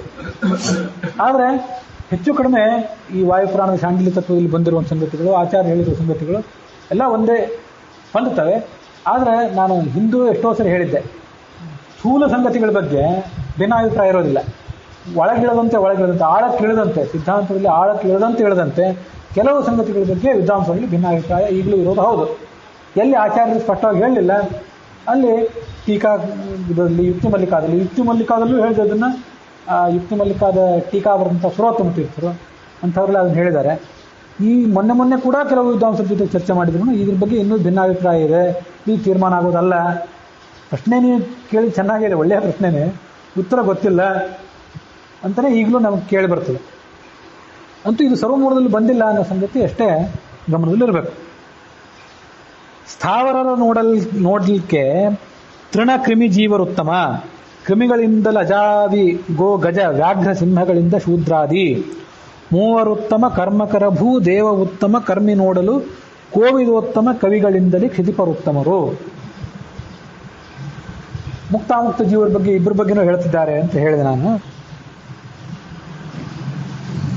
ಈ ಸದ್ಯ ನಾವು ಅದನ್ನು ಮುಕ್ತರ ಕಡೆ ಗಮನ ಹರಿಸ್ಬೇಕು. ಮುಕ್ತರ ಕಡೆ ಗಮನ ಹರಿಸೋದು ಅಂದ್ರೆ ಏನು? ಮುಕ್ತಿಗೆ ಹೋದ್ಮೇಲೆ ಈಗ ಹಾಕ್ತಾರೆ ಅಂತ ಪ್ರಶ್ನೆ ಅಲ್ಲ, ಒಳಗಿನ ಜೀವದ ಯೋಗ್ಯತಾದ ಬಗ್ಗೆ ಹೇಳ್ತಿರೋದು ಈ ಪದ್ಯ. ಮೂಲ ಸ್ವಭಾವ ಜೀವದ ಯೋಗ್ಯತಾ ಏನಿರ್ತದಲ್ಲ ಅದ್ರ ಬಗ್ಗೆ ಹೇಳ್ತಿರೋದು. ಮೂಲತಃ ಸ್ಥಾವರ ಜೀವ ಅಂತ ಒಂದಿದೆ, ಮೂಲತಃ ವೃಕ್ಷ ಜೀವ, ಮೂಲತಃನೇ ವೃಕ್ಷ ಜೀವ. ಅದು ಹುಟ್ಟುವಾಗ ಹುಲಿಯೋ ಸಿಂಹವೋ ಮನುಷ್ಯನಾಗಿ ಹುಟ್ಟಬಹುದು, ಆಗ ಮೂಲತಃನೇ ವೃಕ್ಷ ಜೀವ ಅಂತ ಒಂದಿದೆ. ಅದನ್ನು ನೋಡಿದರೆ ಅದಕ್ಕಿಂತ ಈ ತೃಣ ಮತ್ತು ಕ್ರಿಮಿ ಜೀವರು ಉತ್ತಮರು. ಸ್ಥಾವರ ಜೀವಿಗಳನ್ನು ನೋಡಿದೆ, ಯಾಕಂದ್ರೆ ಸ್ಥಾವರ ನಿಂತಲ್ಲೇ ನಿಂತಿರ್ಬೇಕದು, ಅದಕ್ಕೆ ಓಡಾಡೋ ಶಕ್ತಿ ಇಲ್ಲ. ಅದಕ್ಕೆ ಹೋಲಿಸಿದ್ರೆ ಕ್ರಿಮಿ ಜೀವರು ಉತ್ತಮರು. ಕ್ರಿಮಿ ಜೀವರು ಅಂದರೆ ಸ್ವಭಾವತಃ ಬ್ಯಾಕ್ಟೀರಿಯಾಗಳು ಅಮೀಬಾಗಳಾಗಿರ್ತಾರೆ ಕೆಲವರು. ಇದನ್ನು ನಮಗೆ ಊಹೆ ಮಾಡಲಿಕ್ಕೆ ಸಾಧ್ಯ ಇಲ್ಲ. ಸ್ವಭಾವ ಹೇಗಿರ್ಬೋದು? ಸಂಭಾವನೆ ಅಮೀಬಾ ಥರ ಬ್ಯಾಕ್ಟೀರಿಯಾ ಥರ ಇರಬಹುದಾ ಅಂದರೆ ಏನು? ಅದ್ರ ಬಗ್ಗೆ ನಾನು ಕೂಡ ಈಗ ಒಂದು 2 ದಿವಸದಲ್ಲಿ ಸಾಕಷ್ಟು ಅಧ್ಯಯನ ಮಾಡಿದೆ, ಅದು ಬರೆದಿಟ್ಟಿದ್ದೇನೆ. ನನ್ನ ಅಭಿಪ್ರಾಯನೂ ಕೂಡ ಸಮಯ ಬಂದಾಗ ಹೇಳ್ತೇನೆ. ಅಂತೂ ಆ ಸ್ಥಾವರ ಜೀವಿಗಳನ್ನು ನೋಡಿದರೆ ಅದಕ್ಕಿಂತ ತೃಣಜೀವರು ಮತ್ತು ಕ್ರಿಮಿಜೀವರು ಉತ್ತಮರು. ಸ್ಥಾವರರ ನೋಡಲಿಕ್ಕೆ ತೃಣ ಕ್ರಿಮಿ ಜೀವರು ಉತ್ತಮ. ತೃಣ ಅಂತ ಅನ್ನೋದು ಅಷ್ಟು ಶಬ್ದ ಅದೇನು ಅಷ್ಟು ಮಹತ್ವದಲ್ಲ ಅಲ್ಲಿ. ಅಂತೂ ನಿಂತ ಜೀವಕ್ಕಿಂತ ವೃಕ್ಷಗಳು, ಪೊದೆಗಳು, ಬಳ್ಳಿಗಳು ಇವುಗಳಿಗಿಂತ ಕ್ರಿಮಿಜೀವ ಉತ್ತಮ, ಇದು ಅರ್ಥ ಅಲ್ಲಿ. ಯಾಕಂದರೆ ತೃಣನೂ ಕೂಡ ಒಂದು ಸಸ್ಯ, ಹುಲ್ಲು. ಆ ಹುಲ್ಲು ಆ ಸ್ಥಾವರದಲ್ಲಿ ಸೇರಿಬಿಡ್ತದೆ. ವೃಕ್ಷಗಳು, ಬಳ್ಳಿಗಳು, ಪೊದೆಗಳು, ಔಷಧಗಳು, ಹೀಗೆ ನಾನಾ ಥರದ ಧಾನ್ಯಗಳು, ಹೀಗೆಲ್ಲ ಥರದ ಔಷಧಿಗಳು ಅಂತೆಲ್ಲ ಕರೀತಾರೆ. ತೃಣನೂ ಅದರಲ್ಲಿ ಸೇರಿಬಿಡ್ತದೆ. ಹಾಗಾದ್ರೆ ಇಲ್ಲಿ ಮತ್ತೆ ತೃಣ ಅಂತ ಯಾಕೆ ಹೇಳಿದ್ರು ಅಂದರೆ ಇದಕ್ಕೊಂದು ಬೇರೆ ಥರ ವ್ಯಾಖ್ಯಾನ ಮಾಡಬೇಕು. ಹುಲುಮಾನವ ಅಂತಂತೀವಲ್ಲ, ಹುಲುಮಾನವ ಅಂದರೆ ಹುಲ್ಲಿನ ಮಾನವ ಅಂತ ಅರ್ಥ ಅಲ್ಲ, ಕ್ಷುಲ್ಲಕ ಮಾನವ ಅಂತ ಅರ್ಥ. ಹಾಗೆ ತೃಣ ಕ್ರಿಮಿ ಅಂದರೆ ಕ್ಷುಲ್ಲಕ ಕ್ರಿಮಿ ಅಂತ ಅರ್ಥ. ವಸುಧಾ ಹುಲ್ಲು, ಕಡ್ಡಿ, ಪೊದೆ, ಬಳ್ಳಿ ಇವೆಲ್ಲ ಸ್ಥಾವರದಲ್ಲಿ ಸೇರಿ ಹೋಗಿಬಿಡ್ತದೆ. ಸ್ಥಾವರರ ನೋಡಲಿಕ್ಕೆ ತೃಣಕ್ರಿಮಿ ಜೀವರುತ್ತಮ, ಕ್ರಿಮಿಗಳಿಂದಲೇ ಅಜ ಆವಿ ಗೋ ಗಜ ವ್ಯಾಘ್ರ ಸಿಂಹ ಇವುಗಳು ಉತ್ತಮ. ಬ್ಯಾಕ್ಟೀರಿಯಾಗಳು, ಅಮೀಬಾಗಳು ಜೀವ ಸ್ವಭಾವದ ಏನಿರ್ತದಲ್ಲ ಅವರಿಗಿಂತ ಇಲ್ಲಿ ಎಲ್ಲನೂ ಹೇಳಲಿಲ್ಲ. ಹಾಗೆ ನೋಡಿದ್ರೆ ಈ ಪದ್ಯದಲ್ಲಿ ನಾವಾಗಿ ತಿಳ್ಕೋಬೇಕು. ಬ್ಯಾಕ್ಟೀರಿಯಾಗಳು ಅಂದರೆ ಏಕಕೋಶ ಜೀವಿಗಳು ಅಂತ ಕೆಲವಿರ್ತಾವೆ, ತುಂಬ ಸೂಕ್ಷ್ಮವಾದ ಜೀವಿಗಳು. ಅದಕ್ಕಿಂತ ದ್ವಿಕೋಶ ಜೀವಿ, 3 ಕೋಶ ಜೀವಿಗಳು, ಬ್ರೈನ್ ಹೆಚ್ಚು ಬೆಳವಣಿಗೆ ಆಗಿದ್ದು ಪ್ರಾಣಿಗಳು, ಇವು ಅದಕ್ಕಿಂತ ಉತ್ತಮ. ಅದರಲ್ಲಿ ಕೆಲವು ಪಕ್ಷಿಗಳು ಅವಕ್ಕಿಂತ ಉತ್ತಮ. ಪಕ್ಷಿಗಳಿಗಿಂತ ಸಣ್ಣ ಪಕ್ಷಿಗಳಿಗಿಂತ ದೊಡ್ಡ ಪಕ್ಷಿಗಳು ಉತ್ತಮ. ಯಾವುದು ಗುಬ್ಬಿ ಮೊದಲಾದ ಸ್ವರೂಪ ಇದ್ದಿರ್ತಾವಲ್ಲ ಅವಕ್ಕಿಂತ ಗಿಳಿ, ಆ ಗಿಳಿಗಿಂತ ಹದ್ದಿನಿಗಿಂತ ಗರುಡ. ಸ್ವಭಾವತಃ ಶರೀರ ಅಲ್ಲ, ಶರೀರದ ಬಗ್ಗೆ ಗಮನವೇ ಇಲ್ಲ ಇಲ್ಲಿ, ಎಲ್ಲ ಸ್ವಭಾವ. ಅದಕ್ಕೆ ಹಿಂದೊಂದು ಶ್ಲೋಕ ಹೇಳಿದ್ದೆ, ಚಮೂಷ ಛೇನಶ್ಚಕನೋ ಬಿಭೃತ್ವ ಗೋವಿಂದ ಭ್ರಪ್ಸ ಆಯುಧಾನಿ ಬಿಭ್ರತ್ ಅಪಾಮೂರ್ಣಂ ಶತಮಾನ ಸಮುದ್ರಂ ತುರೀಯಂ ಧಾಮ ಮಹಿಷೋ ವಿವರ್ತಿ ಅಂತ ಋಗ್ವೇದದಲ್ಲಿ ಒಂದು ಮಾತು. ಅದನ್ನು ಯುಕ್ತಿ ಮಲ್ಲಿಕಾದಲ್ಲಿ ಫಲಸೌರಭದಲ್ಲಿ ಉದಾಹರಿಸ್ತಾರೆ. ಅಲ್ಲಿ ಶೇನ ಚಮೂಷತ್ ಶೇನ, ಶೇನ ಅಂದರೆ ಹದ್ದು, ಹದ್ದಿನ ಸ್ವಭಾವತಃ ಹದ್ದಾದ ಜೀವ, ಸ್ವಭಾವತಃ ಗಿಳಿಯಾದ ಜೀವ, ಇವರೆಲ್ಲ ಇದ್ದಾರೆ. ಅಲ್ಲಿ ಸಹಜವಾಗಿ ಆ ಗಿಳಿಗಿಂತ ಹದ್ದು ಉತ್ತಮ ಅಂತ ಈಗ ತಿಳ್ಕೊಳ್ಬೇಕು. ಹಾಗೆ ಅಜ ಆವಿ, ಆಡು ಮೇಕೆ ಮೊದಲಾದವುಗಳಿಗಿಂತ, ಆಡು ಕುರಿ ಮೊದಲಾದವುಗಳಿಗಿಂತ ಹಸು ಉತ್ತಮ, ಆ ಹಸುವಿಗಿಂತ ಆನೆ ಉತ್ತಮ, ಅದಕ್ಕಿಂತ ಹುಲಿ ಸಿಂಹ ಇವು ಉತ್ತಮ. ಇಲ್ಲಿ ಹೇಳಿರೋ ಶಬ್ದಗಳೆಲ್ಲ ಅನುಕ್ರಮವಾಗಿಯೇ ಹೇಳಿದ್ದಾರೆ ಅಂತೇನಿಲ್ಲ, ಸ್ವಲ್ಪ ಅವರು ಕೂಡ ಹೊಂದಾಣಿಕೆ ಮಾಡ್ಕೊಂಡು ಹೇಳ್ತಾರೆ ಶಬ್ದಗಳನ್ನು, ಹಾಗೆ ತಿಳ್ಕೊಳ್ಬೇಕಷ್ಟೆ. ಅಂತೂ ಸ್ವಭಾವತಃ ಯಾರ್ಯಾರಿಗೆ ಯಾವ್ಯಾವ ಇಂಥ ಸ್ವರೂಪ ಇದೆಯೋ ಅವರವರು ಉತ್ತಮರು. ಸಿಂಹ ಮೊದಲಾದ ಜೀವರು ಉತ್ತಮರಾಗಿದ್ದಾರೆ. ಗರುಡನ ತನಕ ಬಂತು, ಸಿಂಹನ ತನಕವೂ ಬಂತು. ಮೀನುಗಳ ಬಗ್ಗೆ ಇಲ್ಲಿ ಬರಲಿಲ್ಲ, ತಿಳ್ಕೊಳ್ಬೇಕಷ್ಟೇ. ಅಲ್ಲಿ ಯಾಕೆ ಬಂತಂದ್ರೆ ತೃಣಕ್ರಿಮಿ ಅಂತ ಬಂದಾಯ್ತಲ್ಲ, ತುಂಬ ಸೂಕ್ಷ್ಮವಾದ ಮೀನುಗಳು, ಸ್ವಭಾವತಃ ಮೀನಿನ ಜೀವ, ಸ್ವಭಾವತಃ ಪಕ್ಷಿಯ ಜೀವ, 84 ಲಕ್ಷ ಯೋನಿಗಳಿವೆ. ಅವನ್ನೆಲ್ಲನೂ ಇಲ್ಲಿ ಹೆಸರಿಸಲಿಲ್ಲ ದಾಸರು. ಅಂತೂ ಸ್ವಭಾವತಃ ಅದರಲ್ಲಿ ಒಂದಕ್ಕಿಂತ ಒಂದು ಉತ್ತಮ ಇದ್ದಾರೆ. ಈ ಜಗತ್ತಿನಲ್ಲಿ ಈ ಗಿಳಿಗಿಂತ ಗರುಡ ಹೇಗೆ ಉತ್ತಮವೋ ಈ ಜಗತ್ತಿನಲ್ಲಿ, ಗಿಳಿಯಾಗಿ ಭೌತಿಕ ದೇಹವನ್ನು ಪಡೆದಂಥ ಒಂದು ಜೀವಕ್ಕಿಂತ ಹದ್ದಾಗಿ ಭೌತಿಕ ದೇಹ ಪಡೆದಂಥ ಪಕ್ಷಿ ಉತ್ತಮ. ಯಾಕೆಂದರೆ ಹದ್ದಿಗೆ ಶಕ್ತಿ ಹೆಚ್ಚಿರ್ತದೆ. ಅದೇ ಥರ ಅಲ್ಲೂ ಇದೆ ಮೂಲದಲ್ಲಿ ಅಂತ ಅರ್ಥ ಅದು. ಇನ್ನು ಅವರಿಗಿಂತ ಮನುಷ್ಯರು ಉತ್ತಮರು, ಪ್ರಾಣಿಗಳಿಗಿಂತ ಮನುಷ್ಯರು ಉತ್ತಮರು. ಆ ಮನುಷ್ಯರಲ್ಲಿ ಶೂದ್ರ, ವೈಶ್ಯ, ಕ್ಷತ್ರಿಯ ಮತ್ತು ಬ್ರಾಹ್ಮಣರು ಅಂತಿದ್ದಾರೆ. ಇಲ್ಲಿ ಹುಟ್ಟಿದ ಬ್ರಾಹ್ಮಣರಲ್ಲ, ಇಲ್ಲಿ ಹುಟ್ಟಿದ ಶೂದ್ರರು ಅಲ್ಲ, ಇಲ್ಲಿ ಹುಟ್ಟಿದ ಕ್ಷತ್ರಿಯರು ಅಲ್ಲ. ಇಲ್ಲಿರುವಂಥ ಜಾತಿ ಪದ್ಧತಿ ಬಗ್ಗೆ ಇಲ್ಲಿ ಮಾತೇ ಇಲ್ಲ. ಇದೆ ಈ ಜಗತ್ತಿನಲ್ಲಿ ನಾವು ಹುಟ್ಟಿ ಬರುವಂಥ ಜಾತಿ, ಅದಕ್ಕೆ ತಕ್ಕಂಥ ಆಚರಣೆಗಳು ಇವೆಲ್ಲ ಏನಿವೆಲ್ಲ, ಅದರ ಬಗ್ಗೆ ನಾನು ಇಲ್ಲಿ ಮಾತು ಆಡೋದಿಲ್ಲ. ಮಹಾಭಾರತ ಹೇಳುವಾಗ, ಭಗವದ್ಗೀತೆ ಹೇಳುವಾಗ ಚಾತುರ್ವರ್ಣ್ಯಂ ಮಯಾ ಸೃಷ್ಟಂ ಅಂತ ಏನು ಬರ್ತದಲ್ಲ, ಅಲ್ಲಿ ಈ ಹುಟ್ಟಿನಿಂದ ಬರುವ ಜಾತಿ ಮತ್ತು ಸ್ವಭಾವತಃ ಇರುವ ಜಾತಿ, ಅದರ ಬಗ್ಗೆನೂ ಕೂಡ ಎರಡರ ಬಗ್ಗೆನೂ ವಿವರ ಅಲ್ಲಿ ಹೇಳ್ತೇನೆ. ಈಗ ನಾವಿಲ್ಲಿ ನೋಡಬೇಕಾಗಿರೋದು ಸ್ವಾಭಾವಿಕವಾದ ಜಾತಿ. ಸ್ವಾಭಾವಿಕವಾಗಿ ಶೂದ್ರರು ಅಂತಿದ್ದಾರೆ, ಸ್ವಾಭಾವಿಕವಾಗಿ ವೈಶ್ಯರು ಅಂತಿದ್ದಾರೆ, ಸ್ವಾಭಾವಿಕವಾಗಿ ಕ್ಷತ್ರಿಯರು ಅಂತಿದ್ದಾರೆ, ಸ್ವಾಭಾವಿಕವಾಗಿ ಬ್ರಾಹ್ಮಣರು ಅಂತಿದ್ದಾರೆ. ಅದೇನು ಅಂತಂದ್ರೆ ನಮಗೆ ಊಹೆ ಮಾಡಲಿಕ್ಕೆ ಸಾಧ್ಯ ಆಗೋದಿಲ್ಲ. ಯಾಕೆಂದರೆ ನಾವು ನಮ್ಮ ಇಲ್ಲಿ ಸುತ್ತಮುತ್ತಲಿನ ವಾತಾವರಣ, ಈ ವಾತಾವರಣದಲ್ಲಿ ಯಾವ ಶೂದ್ರನ್ನು ನೋಡ್ತೇವಲ್ಲ, ಒಬ್ರು ಯಾರೋ ಶೂದ್ರನ್ನು ಒಬ್ಬರು ಬೈತಿರ್ತಾರೆ, ಮತ್ತೊಬ್ರು ಯಾರನ್ನೋ ಬ್ರಾಹ್ಮಣರು ಅಂತಾರೆ, ಮತ್ತೊಬ್ರು ಕ್ಷತ್ರಿಯರು ಅಂತಾರೆ. ಈ ಸಂಸ್ಕಾರದಿಂದ ನಾವು ಈ ಸ್ವಾಭಾವಿಕವಾದ ಬ್ರಾಹ್ಮಣ್ಯ, ಸ್ವಾಭಾವಿಕವಾದ ಕ್ಷತ್ರಿಯತ್ವ ಇದನ್ನು ತಿಳ್ಕೊಳ್ಳೋಕೆ ಪ್ರಯತ್ನ ಪಡ್ತೇವೆ. ಸ್ವಲ್ಪ ಆ ಪ್ರಯತ್ನ ಸರಿ, ಸ್ವಲ್ಪ ಮಾತ್ರ ಸರಿ. ಆದರೆ ಸ್ವಾಭಾವಿಕವಾದ ಶೂದ್ರತ್ವ, ಸ್ವಾಭಾವಿಕವಾದ ವೈಶ್ಯತ್ವ, ಸ್ವಾಭಾವಿಕವಾದ ಕ್ಷತ್ರತ್ವ, ಸ್ವಾಭಾವಿಕವಾದ ಬ್ರಾಹ್ಮಣತ್ವ, ಇದಕ್ಕೆ ಅರ್ಥವೇ ಬೇರೆ ಇದೆ. ಅದು ನಮ್ಮ ಊಹೆಗೆ ಮೀರಿದ್ದು. ಇದನ್ನೆಲ್ಲ ವಿದ್ವಾಂಸರ ಜೊತೆ ನಿನ್ನೆ ಮೊನ್ನೆ ಚರ್ಚೆ ಮಾಡಿ ಇದನ್ನು ಹೇಳ್ತದೆ. ಹಿಂದೂ ಕೂಡ ಓದಿದ್ದೆ. ಈ ಮಾತು ಹೇಳುವಾಗ ಈ ಶುದ್ಧತ್ವಕ್ಕಿಂತ ಆ ಶುದ್ಧತ್ವನು ತೀರಾ ಭಿನ್ನ ಅನ್ನೋ ಮಾತನ್ನು ಚರ್ಚೆ ಮಾಡಿ ಹೇಳ್ತಿದ್ದೇನೆ. ಅಂತೂ ಆ ಶೂದ್ರನಿಗಿಂತ ವೈಶ್ಯ ಉತ್ತಮ, ವೈಶ್ಯನಿಗಿಂತ ಕ್ಷತ್ರಿಯ ಉತ್ತಮ, ಅವನಿಗಿಂತ ಸತ್ಕರ್ಮ ಆಚರಣೆಯಲ್ಲಿ ನಿರತನಾದಂಥ ಬ್ರಾಹ್ಮಣ ಉತ್ತಮ, ಸ್ವಭಾವತಃ ಬ್ರಾಹ್ಮಣನಾದವನು. ಮುಕ್ತಿ ಹೋದರೂ ಕೂಡ ಅವರು ಈ ಶೂದ್ರತ್ವ, ವೈಶ್ಯತ್ವ, ಕ್ಷತ್ರಿಯತ್ವ ಮತ್ತು ಬ್ರಾಹ್ಮಣತ್ವವನ್ನು ಇಟ್ಕೊಂಡಿರ್ತಾರೆ. ಇದು ಕೂಡ ನಮಗೆ ಜೀರ್ಣ ಆದ ಸಂಗತಿ. ಮುಕ್ತಿ ಹೋದ್ಮೇಲೂ ಕೂಡ ಇಂಥ ಜಾತಿ ಇರೋದು ಅಂದ್ರೆ ಏನು ಪ್ರಶ್ನೆ. ಇಂಥ ಜಾತಿ ಅಲ್ಲದು ಪ್ರಶ್ನೆ ಸರಿಯೇ. ಮುಕ್ತಿ ಹೋದ್ಮೇಲೂ ಕೂಡ ಇಂಥ ಜಾತಿ, ಕೊಳಕು ಜಾತಿ ವ್ಯವಸ್ಥೆ ಇರೋದು ಹೇಗೆ ಅಂತಂದರೆ, ಈ ಜಾತಿ ವ್ಯವಸ್ಥೆಯಲ್ಲಿ ಇಲ್ಲವೇ ಇಲ್ಲ. ಮುಕ್ತಿಗೆ ಹೋದ್ಮೇಲೆ ಈ ಜಾತಿ ವ್ಯವಸ್ಥೆ ಇಲ್ಲಿ ಮಾತ್ರ. ಮುಕ್ತಿಗೆ ಹೋದ್ಮೇಲೆ ಇರುವಂಥದ್ದು ಸ್ವಭಾವಕ್ಕೆ ಸಂಬಂಧಪಟ್ಟಂಥ ಜಾತಿ ವ್ಯವಸ್ಥೆ. ಅಲ್ಲಿ ಮೇಲು ಕೀಳು ಅನ್ನೋ ಪ್ರಶ್ನೆ ಇಲ್ಲ ಅಲ್ಲಿ. ಯಾಕೆಂದರೆ ಪ್ರತಿಯೊಬ್ಬರು ಕೂಡ ಅಲ್ಲಿ ಜ್ಞಾನಿಗಳಾಗಿರ್ತಾರೆ. ಪ್ರತಿಯೊಬ್ಬರು ಕೂಡ ಜ್ಞಾನಿಗಳಾದ್ದರಿಂದ ಒಬ್ಬ ಜ್ಞಾನಿ ತನಕ್ಕಿಂತ ಹಿರಿಯ ಅಂತ ಜ್ಞಾನಿಯನ್ನು ಸಹಜವಾಗಿ ಗೌರವಿಸ್ತಾನೆ, ಮತ್ತು ತನಕ್ಕಿಂತ ಕಿರಿಯನಂಥ ಜ್ಞಾನಿಯನ್ನು ಪ್ರೀತಿಯಿಂದ, ಅನುಕಂಪದಿಂದಲೇ ಸಹಜವಾಗಿ ಕಾಣ್ತಾನೆ.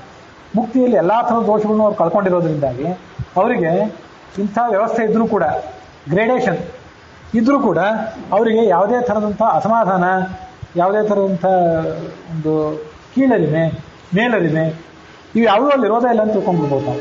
ಹಾಗಾಗಿ ಇಲ್ಲಿ ಶೂದ್ರ, ವೈಶ್ಯ, ಕ್ಷತ್ರಿಯ, ಬ್ರಾಹ್ಮಣ ಅಂತ ಬಂತಲ್ಲ, ಇದನ್ನು ಇನ್ನೂ ಒಂದು ಶಬ್ದದಿಂದ ಹೇಳ್ಬೋದು. ಇದೇನಂದ್ರೆ ಬೇರೆ ಏನೂ ಅಲ್ಲ, ABCDE ಸ್ಪಷ್ಟವಾಗಿ ಹೀಗೂ ತಿಳ್ಕೊಂಡ್ಬಿಡ್ಬೋದು. ಎ ಮೊದಲು ಎ, ಆಮೇಲೆ ಬಿ, ಆಮೇಲೆ ಸಿ, ಆಮೇಲೆ ಡಿ. ಅದೇ ಥರ ಬ್ರಾಹ್ಮಣ, ಕ್ಷತ್ರಿಯ, ವೈಶ್ಯ, ಶೂದ್ರ ಈ ಶಬ್ದಗಳನ್ನು ಪ್ರಯೋಗ ಮಾಡಿದ್ರು ಅಂತ ಹೊರತು ಈ ಜಗತ್ತಿನಲ್ಲಿ ಆಚರಣೆ ಇರುವಂಥ ಈ ಜಾತಿ ವ್ಯವಸ್ಥೆಗೂ ಅಲ್ಲಿರುವಂತಹ ಸ್ವಾಭಾವಿಕವಾದ ಜಾತಿ ವ್ಯವಸ್ಥೆಗೂ ಅಜಗಜಾಂತರ ಇದೆ, ನಮ್ಮ ಊಹೆಗೆ ಅದು ಮೀರಿದ್ದು. ಅದನ್ನ ಈ ಸದ್ಯದಲ್ಲಿ ಇಲ್ಲೂ ಹೇಳ್ತೇನೆ, ಮುಂದೆ ಮಹಾಭಾರತ ಹೇಳುವಾಗಲೂ ಕೂಡ ಹೇಳ್ತೇನೆ. ಶೂದ್ರಾದಿ ಮೂವರುತ್ತಮ, ಅವರಿಗಿಂತ ಮೂವರುತ್ತಮ. ಕರ್ಮಕರ ಭೂದೇವ ಉತ್ತಮ, ಕರ್ಮೆ ನೋಡಲು ಕೋವಿದೋತ್ತಮ, ಕವಿಗಳಿಂದಲೇ ಕ್ಷಿತಿಪರುತ್ತಮರು. ಅವರಿಗಿಂತ ಈ ಶೂದ್ರ, ವೈಶ್ಯ ಮತ್ತು ಕ್ಷತ್ರಿಯ ಇವರಿಗಿಂತ ಕರ್ಮದಲ್ಲಿ ನಿರತರಾದಂತಹ ಬ್ರಾಹ್ಮಣರಿದ್ದಾರಲ್ಲ ಅವರು ಉತ್ತಮ. ಅವರಿಗಿಂತ ಜ್ಞಾನದಲ್ಲಿ ಆಸಕ್ತರಾದಂತಹ ಬ್ರಾಹ್ಮಣರಿದ್ದಾರಲ್ಲ ಅವರು ಇನ್ನೂ ಹೆಚ್ಚು ಉತ್ತಮ. ಇದು ನೋಡ್ರಿ, ಬ್ರಾಹ್ಮಣರಲ್ಲೇ ಮತ್ತೆ ಒಬ್ಬರು ಕರ್ಮ ಮಾಡುವವರು, ಒಬ್ಬರು ಜ್ಞಾನ ಆಚರಣೆ ಮಾಡುವರು ಅಂತ ಹೇಳಿದ್ರು. ಅದರಲ್ಲಿ ಜ್ಞಾನ ಮಾಡುವ ಆ ಬ್ರಾಹ್ಮಣ ಇನ್ನೂ ಹೆಚ್ಚಿನ ಉತ್ತಮ. ಅವನಿಗಿಂತ ರಾಜರು ಮೇಲಿನವರು. ಈಗ ಸ್ಪಷ್ಟ ಆಯ್ತು, ಭೂಮಿಯಲ್ಲಿ ಕ್ಷತ್ರಿಯರು ಬ್ರಾಹ್ಮಣರಿಗಿಂತ ಕೆಳಗಿನವರು ಈ ಭೂಲೋಕದಲ್ಲಿ ನಾವು ತಿಳ್ಕೊಂಡಿರೋ ಪ್ರಕಾರ. ಆದ್ರೆ ಅಲ್ಲಿ ಬ್ರಾಹ್ಮಣರಿಗಿಂತ ರಾಜರು ಮೇಲಿನವರು. ಅದ್ರ ಅರ್ಥ ಏನು? ರಾಜರು ಅನ್ನೋದು ಕ್ಷತ್ರಿಯನು, ಈ ಕ್ಷತ್ರಿಯತ್ವ, ರಕ್ತಗತ ಕ್ಷತ್ರಿಯತ್ವ, ಕ್ಷತ್ರಿಯ ತಂದೆ ತಾಯಿ ಹುಟ್ಟಿದವರು ಅಂತ ಅರ್ಥ ಅಲ್ಲ. ಸ್ವರೂಪತಃ ರಾಜರು ಅನ್ನುವ ಒಂದು ವಿಭಾಗ ಇದೆ. ಅವರು ಭೂಲೋಕದಲ್ಲಿ ಅಂಬರೀಷ, ಪ್ರಹ್ಲಾದ ಮತ್ತು ದೊಡ್ಡ ದೊಡ್ಡ ಶಶಬಿಂದು, ಮಾಂಧಾತ, ನಹುಷ ಇತ್ಯಾದಿ ರೂಪದಿಂದ ಹುಟ್ಟಿ ಆಳಿದರು. ಸ್ವರೂಪತಃ ಅಷ್ಟು ದೊಡ್ಡ ದೊಡ್ಡ ರಾಜರಾಗಲಿಕ್ಕೆ ಲಕ್ಷಗಟ್ಟಲೆ ವರ್ಷ ಆಳಿ ಭೂಮಿಗೆ ಪೃಥ್ವಿ ಅಂತ ಹೆಸರು ಕೊಟ್ಟ ಆ ಪೃಥ್ವಿ ಚಕ್ರವರ್ತಿ. ಅದಕ್ಕೆಲ್ಲ ಕಾರಣ ಏನಂತಂದ್ರೆ ಅವನು ಆ ವರ್ಗದಲ್ಲಿ ಸೇರಿದವನು. ಹಾಗೆ ನೋಡಿದ್ರೆ ಬ್ರಾಹ್ಮಣರಿಗಿಂತ ಅವ್ರು ಶ್ರೇಷ್ಠರಾದರು. ಇದನ್ನೆಲ್ಲ ಶಾಸ್ತ್ರ ಹೇಳಿದನ್ನು ಗಮನಿಸಬೇಕು. ಇದನ್ನೆಲ್ಲ ಹೇಳಿದವರು ಬ್ರಾಹ್ಮಣರೇ, ಅದು ತಮ್ಗಿಂತ ರಾಜರ ಮೇಲಿನವರು ಅಂತ ನಾವು ಹೇಳಿದರು. ಹೀಗೆ ಸ್ಥಾವರರ ನೋಡಲಿಕ್ಕೆ ತೃಣ ಕ್ರಿಮಿ ಜೀವರುತ್ತಮ, ಕ್ರಿಮಿಗಳಿಂದ ಲಜ ಆದಿ ಗೋ ಗಜ ವ್ಯಾಘ್ರ ಸಿಂಹಗಳಿಂದ ಶೂದ್ರಾದಿ ಮೂವರುತ್ತಮ, ಕರ್ಮಕರ ಭೂ ದೇವ ಉತ್ತಮ, ಕರ್ಮಿ ನೋಡಲು ಕೋವಿದೋತ್ತಮ. ಕೋವಿದ ಅಂದ್ರೆ ಪಂಡಿತ, ಕವಿ. ಕೋವಿದ ಅಂದ್ರೂ ಕವಿ ಅಂದ್ರೂ ಒಂದೇ. ಅವನಿಗಿಂತ ರಾಜರು ಉತ್ತಮರು. ತತ್ವ ಸಂಖ್ಯಾನದಲ್ಲಿ ಬಂತು, ದೇವ ಋಷಿ ಪಿತೃ ಪಾಹ ನರಾಹ. ಪಾಹ ಅಂತ ಏನು ಬಂತಲ್ಲ, ಅಪ್ಪಾರೇ ಈ ರಾಜರು. ಪರ್ ಅಂದ್ರೆ ಆಳ್ವಿಕೆ ಮಾಡೋರು ಅಂತ ಅರ್ಥ. ಅಪ್ಪಾರೇ ಈ ಕ್ಷತ್ರಿಯರು.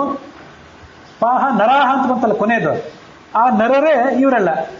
ಯಾರು ಅಂದ್ರೆ ಸ್ಥಾವರ ಜೀವ, ಮತ್ತೆ ಮುಂದೆ ಕ್ರಿಮಿ ಜೀವ, ಹಸು, ಎಮ್ಮೆ, ಆಡು, ಸಿಂಹ, ಮುಂದೆ ಶೂದ್ರ, ವೈಶ್ಯ, ಕ್ಷತ್ರಿಯ, ಬ್ರಾಹ್ಮಣ, ಇವರೆಲ್ಲರೂ ನರರಲ್ಲಿ ಸೇರ್ತಾರೆ. ನಾನು ಮೊನ್ನೊಬ್ರು ದೊಡ್ಡ ವಿದ್ವಾಂಸನ ಕೇಳಿದೆ, ದೇವರ್ಷಿ ಪಿತೃಪಾಹ ನರಾಹ ಅಂತ ತತ್ವಸಂಖ್ಯಾನ ತತ್ವವಿವೇಕದಲ್ಲಿ ಆಚಾರ್ಯ ಹೇಳಿದ್ದಾರೆ. ಆದರೆ ಈ ಸಿಂಹ, ಗಿಣಿ, ಹುಲಿ, ಆಕಳು, ತೃಣ, ಸ್ಥಾವರ ಜೀವಿಗಳ ಬಗ್ಗೆ ಆಚಾರ್ಯ ಎಲ್ಲೂ ಕೂಡ ಮಾತಾಡಲಿಲ್ಲ ಸರ್ವಮೂಲದಲ್ಲಿ. ಹಾಗಾದ್ರೆ ದೇವರ್ಷಿ ಪಿತೃಪಾಹ ನರಾಹ ಅಂತ ಆಚಾರ್ಯ ಹೇಳಿದ್ದಾರಲ್ಲ, ಈ ತೃಣಜೀವ, ಸ್ಥಾವರ ಜೀವ ಇದನ್ನು ಎಲ್ಲಿ ಸೇರಿಸಬೇಕು? ದೇವತೆಗಳಲ್ಲಿ, ಪಿತೃಗಳಲ್ಲಿ, ಋಷಿಗಳಲ್ಲಿ ಅಂತೂ ಅಲ್ವೇ ಅಲ್ಲ, ಫಲಗಳಲ್ಲೂ ಅಲ್ಲ. ಹಾಗಾಗಿ ಇನ್ನು ಅವ್ರನ್ನ ನರರಲ್ಲೇ ಸೇರಿಸಬೇಕು. ಇದು ನನ್ನ ಅಭಿಪ್ರಾಯ, ಸರಿಯೋ ಅಂತ ಕೇಳಿದೆ. ನೀವು ಆಲೋಚನೆ ಮಾಡಿದ್ದು ಸರಿಯಾಗಿದೆ, ಹಾಗೇ ಸೇರಿಸಬೇಕು ಅಂತ ಉತ್ತರ ಹೇಳಿದೆ. ಹಾಗಾಗಿ ಅರ್ಥ ಏನಂತಂದ್ರೆ, ದೇವ ಋಷಿ ಪಿತೃಪಾಹ ನರಾಹ ಅಂತಂದ್ರೆ ದೇವತೆಗಳು ಅಂದ್ರೆ ಹೈ ಕ್ವಾಲಿಟಿ ಅಂತ ಅರ್ಥ. ನಾವು ಯಾವ ಅರ್ಥದಲ್ಲಿ ದೇವತೆಗಳು ತಿಳ್ಕೊಂಡಿದ್ದೇವೋ ಹಾಗ ಅರ್ಥ ಅಲ್ಲ ಅದಕ್ಕೆ.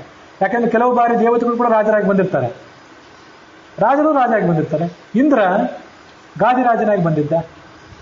ಹಾಗಾಗಿ ರಾಜರು ಅಂದ್ರೆ ಏನು, ದೇವತೆಗಳು ಅಂದ್ರೆ ಏನರ್ಥ? ದೇವತೆಗಳು ರಾಜರಾಗಿ ಬರೋದಿಲ್ಲ, ರಾಜರು ದೇವತೆಗಳು ಆಗೋದಿಲ್ಲ. ಈ ತಪ್ಪು ತಿಳುವಳಿಕೆ ಅಲ್ಲಿ ಸಲ್ಲದು. ಅದಕ್ಕಾಗಿ ದೇವತೆಗಳು ಅಂದ್ರೆ ಅತ್ಯುತ್ತಮವಾದಂತಹ ತರಗತಿ ಅಂತ ಅರ್ಥ ಅಷ್ಟೇ. ಇವೆಲ್ಲ ತರಗತಿಗಳನ್ನು ಹೇಳೋದು. ಅದಕ್ಕೆ ನೀವು ಎಕ್ಸ್ ಅಂತ ಕೊಡ್ರಿ, ವೈ ಅಂತ ಹೆಸರು ಕೊಡ್ರಿ, ಅ ಇ ಬಿ ಕ ಡ ಬ ಅಂತ ಏನಾದರೂ ಕೊಡ್ರಿ. ಹಾಗೆಲ್ಲ ಕೊಡೋದ್ರ ಬದಲು ದೇವ, ಅದಾದ್ಮೇಲೆ ತರಗತಿ ಋಷಿಗಳು, ಅದಾದ್ಮೇಲೆ ತರಗತಿ ಪಿತೃಗಳದು, ಅದಾದ್ಮೇಲೆ ತರಗತಿ ಚಕ್ರವರ್ತಿಗಳು, ಅದಾದ್ಮೇಲೆ ತರಗತಿ ಮನುಷ್ಯರದು. ಮನುಷ್ಯ ಅಂದ್ರೆ ಇಲ್ಲೂ ಕೂಡ ಮತ್ತೆ ಹ್ಯೂಮನ್ ರೇಸ್ ಅಂತ ತಿಳ್ಕೊಳ್ಬೇಕ್ರಿ. ಹ್ಯೂಮನ್ ರೇಸಿಗೂ ಆ ಮನುಷ್ಯರಿಗೂ ಸಂಬಂಧವೇ ಇಲ್ಲ. ಯಾಕಂದ್ರೆ ಹ್ಯೂಮನ್ ರೇಸ್ನಲ್ಲಿ ಈ ಹುಲಿ, ಆನೆ, ಈ ಪೊದೆ, ಬಳ್ಳಿ ಇವೆಲ್ಲ ಸೇರೋದಿಲ್ಲ. ಹಾಗಾಗಿ ದೇವರ್ಷಿ ಪಿತೃಪಾಹ ನರಾಹ ಅಂತ ಆಚಾರ್ಯ ಹೇಳಿದ್ದೇನಿದೆಯಲ್ಲ, ನರರು ಅಂತಂದ್ರೆ ಕೊನೆಯ ತರಗತಿ ಅಂತ ಅರ್ಥ. ಆ ತರಗತಿಯಲ್ಲಿ ಮತ್ತೆ ಬ್ರಾಹ್ಮಣರು, ಕ್ಷತ್ರಿಯರು, ವೈಶ್ಯರು, ಶೂದ್ರರು, ಹುಲಿಗಳು, ಸಿಂಹಗಳು, ಗಿಳಿಗಳು, ಆಕಳುಗಳು, ಕೊನೆಗೆ ಅಮೀಬಾ ಅಂತ ಬ್ಯಾಕ್ಟೀರಿಯಾ ಜೀವಗಳು, ತೃಣಕ್ರಿಮಿ ಜೀವರು, ಕೊನೆಗೆ ಸ್ಥಾವರ ಜೀವ. ಇವೆಲ್ಲ ABCD ಅನ್ನೋದ್ರ ಬದಲಾಗಿ ಹೀಗೆ ಹೇಳಿದ್ದಾರೆ ಅಂತ ಹೊರತು ಇಲ್ಲಿಯ ಸಂಸ್ಕಾರದಿಂದ ಅಲ್ಲಿ ಅದನ್ನು ಅರ್ಥ ಮಾಡ್ಕೊಳಕ್ಕೆ ಹೋದರೆ ಪೂರ್ಣವಾಗಿ ಸರಿಯಾಗೋದಿಲ್ಲ. ಇದಕ್ಕಿಂತ ಅದು ಶ್ರೇಷ್ಠ ಜ್ಞಾನ ಮಾರ್ಗದಲ್ಲಿ ಸತ್ವಾದಿ ಗುಣದಲ್ಲಿ ತಿಳ್ಕೊಂಡ್ರೆ ಅದು ಸರಿ. ಆದರೆ ಇದ್ರ ಥರನೇ ಅದು ಇರ್ತದೇನೋ ಪೂರ್ಣವಾಗಿ ತಿಳ್ಕೊಂಡ್ಬಿಟ್ಟು ಅದು ತಪ್ಪು ತಿಳುವಳಿಕೆ ಅಂತನ್ನುವಲ್ಲಿಗೆ ಈ 20ನೆಯ ಆರೋಹಣ ತಾರತಮ್ಯ ಸಂಧಿ ಅದನ್ನು ಅರ್ಥ ಮಾಡ್ಕೊಳ್ಳೋಕ್ಕಿಂತ ಮೊದಲು ನಾನೇನು ಅರ್ಥ ಮಾಡ್ಕೊಂಡಿದ್ದೆ ಅಂತ ಅನ್ನೋದನ್ನು ಕೂಡ ನಿಮಗೆ ಹೇಳಿದೆ. ಅಂದರೆ ಇದನ್ನ ಈ ಹಿನ್ನೆಲೆ ಪೂರ್ವಕವಾಗಿ ಅಂತ ತಿಳ್ಕೊಂಡ್ರೆ ಅದ್ರ ಬಗ್ಗೆ ಅನ್ಯಥಾ ಕಲ್ಪನೆಗಳೆಲ್ಲ ನಾವು ಮೊದಲೇ ತೆಗೆದು ಹಾಕಿ ಅಧ್ಯಯನ ಅರ್ಥ ಮಾಡ್ಕೊಳ್ಳಿಕ್ಕೆ ಸರಿ ಆಗ್ತದೆ ಅನ್ನುವಲ್ಲಿಗೆ ಈ 1ನೇ ಪದ್ಯ, ಒಟ್ಟಾರೆ ಪದ್ಯಗಳಲ್ಲಿ 591ನೇ ಪದ್ಯ ಇಲ್ಲಿಗೆ ಸಮಾಪ್ತಿಯನ್ನು ಕಂಡಿದೆ.